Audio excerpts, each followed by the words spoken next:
జీ5 app download చేసుకుని పూర్తి ఎపిసోడ్లని ఉచితంగా చూడండి.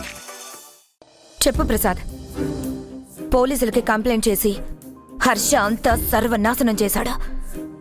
రేపు ఆ దేవుడయ్యా మనలో ఎవరినైనా ఏవైనా చేస్తే దానికి హర్ష అనే బాధ్యుడవుతాడు. అప్పుడు హర్షని ఏం చెయ్యాలి?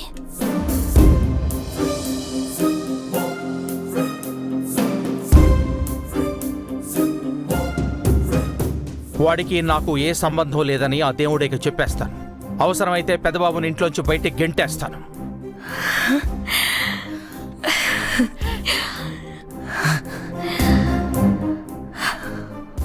అమ్మా చెల్లెమ్మా, బావగారు మాట మీద నిలబడతారా?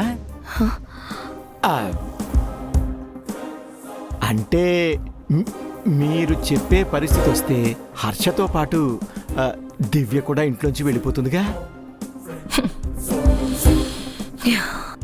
దివ్యే కాదు, సుమిత్రకు కూడా వెళ్ళిపోతుంది. ఆ ముగ్గురి పీడ మనకి విరగడైపోతుంది. అప్పుడు హ్యాపీగా ఉండొచ్చు.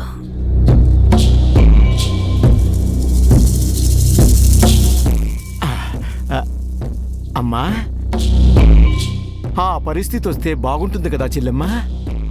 దివ్య, హర్ష, పెద్దావిడ ఈ ఇంట్లోంచి శాశ్వతంగా వెళ్ళిపోతున్నారన్న ఊహ ఆహా చాలా బాగుంది కదమ్మా. ఆ రోజు కోసమే నేను ఎదురు చూస్తున్నానన్నయ్య. ఆ రోజు త్వరగా రావాలని కోరుకుంటున్నాను. అయితే వెంటనే ఆ దేవుడే ఏదైనా చేస్తే బాగుంటుంది కదా అత్తయ్య. అదేంటి అలా అనేసావు? ఆ దేవుడే చాలా చెడ్డవాడు. పర్వాలేదు వదినా, దేవుడయ్య చెడ్డవాడే, కానీ మనకి మంచి చేయబోతున్నాడు. దివ్య, హర్ష, సుమిత్రక్కల్ని ఈ ఇంట్లో నుంచి గెంటించబోతున్నాడు.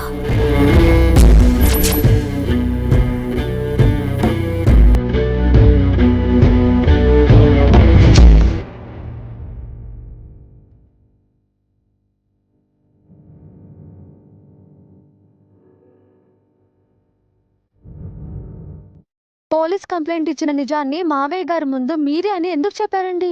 మా పిన్ని ఏడుకొండల మావయ్య చెప్పిన చాడీలకు మా నాన్న ఆల్రెడీ కోపంగా ఉన్నారండి. ఆ టైంలో మీరు పోలీసుల కంప్లైంట్ ఇచ్చారని తెలిస్తే మా నాన్న మీపై సీరియస్ అవుతారు, హర్ట్ అవ్వచ్చు కూడా. అందుకే నా మీద వేసుకున్నాను. సార్ చెప్పింది నిజం దివ్యమ్మ. కన్న కొడుకు కాబట్టి హర్ష సార్ని ప్రసాద్ సార్ ఏమీ అన్నారు. ఇదంతా పక్కన పెడితే తప్పు ఒప్పు భోను చేసిందే మంచి పనని నాకు అనిపిస్తుందమ్మా. అనవసరంగా పోలీసులను తీసుకెళ్లి ఆ దుర్మార్గులతో మరింత గొడవ పెంచుకున్నట్టయింది. ఆ తండ్రి కొడుకులు మళ్ళీ ఏం చేస్తారనని నాకు భయంగా ఉందమ్మా. అత్తయ్య, వాళ్ళకి మనం భయపడ్డం ఏంటి? తప్పు చేసిన వాళ్ళు కదా భయపడాలి. ఈ రోజు కాకపోయినా రేపైనా వాళ్ళకి శిక్ష వేయిస్తాను. అవునమ్మా, మనం భయపడితే వాళ్ళింకా భయపెడతారు. ఎదురు తిరిగితే తోక ముడుస్తారు. హాబీబాబుతో ఒక మాట చెప్దాం దివ్యమ్మ. ఆ తండ్రి కొడుకులు ఏమైపోయారు ఈ ప్రపంచానికి తెలియకుండా చేస్తారు. వద్దు చారుకేశ, ఇది మన సమస్య. ఇందులో అన్నయ్యని ఇన్వాల్వ్ చేయొద్దు.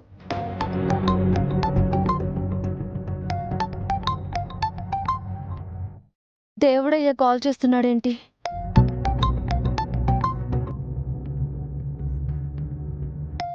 ఇలా ఇవ్వండి. ఏంటి దేవుడయ్యా ఇప్పుడు ఫోన్ చేశా? పెద్దవాడిననే గౌరవం లేకుండా పేరు పెట్టి పిలుస్తున్నావేంటి? ఆడపిల్లల జీవితాలతో ఆడుకునే క్రిమినల్వి నీకేంట్రా మర్యాద ఇచ్చేది? ఇందాకే మీ తండ్రి కొడుకుల కథ ముగిసిపోయేది. మా పిన్ని వల్ల బతికిపోయారా? మాలాంటి వాళ్ళు బ్రతుకున్నారంటే మీలాంటి వాళ్ళకి చావు మూడినట్టే. ఏయ్, ముందు ఎందుకు కాల్ చేశారో అది చెప్పండి.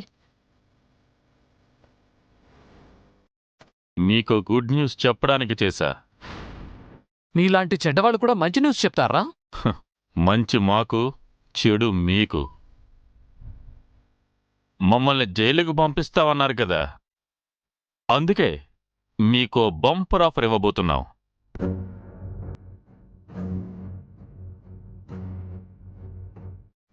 క్షణం నుంచి 24 గంటల్లోపు మీ ఇంట్లో ఒకరిని మీరు తీసుకొచ్చిన పోలీసులతోనే అరెస్టు చేయించబోతున్నాం.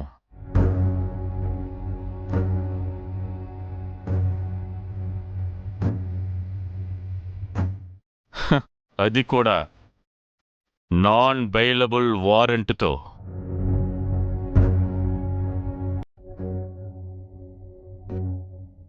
ఈ క్షణం నుంచి ఏ క్షణంలో అయినా పోలీసులు మీ ఇంటి తలుపు తట్టచ్చు. మీలో ఒకరి చేతులకి సంకెళ్ళు వేయొచ్చు.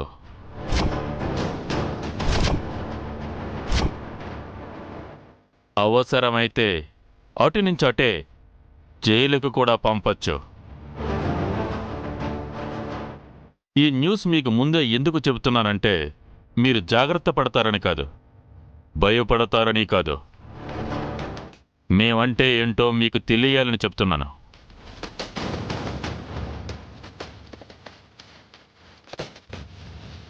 నోట్ చేసుకోండి. రాబోయే 24 గంటల్లో మీలో ఒకరు ఊచలు లెక్క పెట్టబోతున్నారు. మీకు చేతనైతే ఆపుకోండి.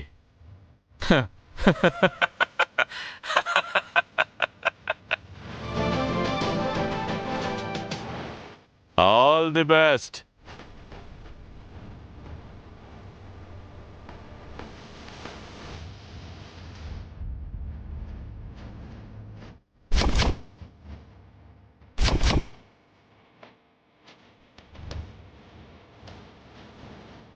నేను అనుకుంటూనే ఉన్నాను, నా భయమే నిజమైంది. ఆ దేవుడయ్యా, వాడి కొడుకు మనల్ని మనశ్శాంతిగా ఉండనివ్వరమ్మా.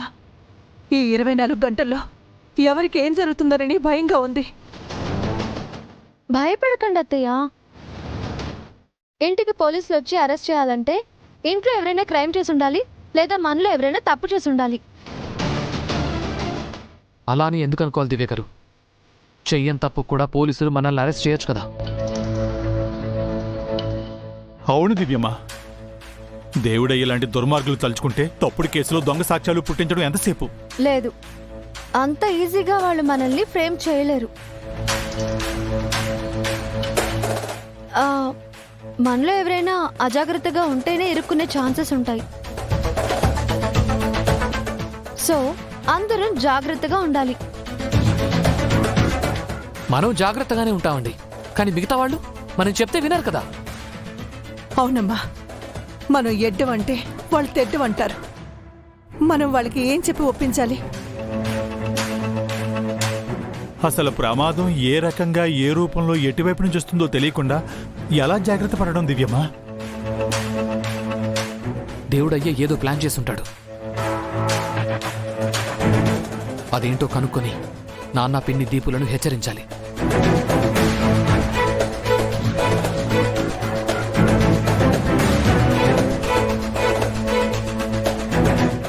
ఏమై ఉంటుంది అసలు? భగవంతుడా. జీ5 యాప్ డౌన్లోడ్ చేసి అన్ని ఎపిసోడ్స్ పూర్తి ఉచితంగా చూడండి.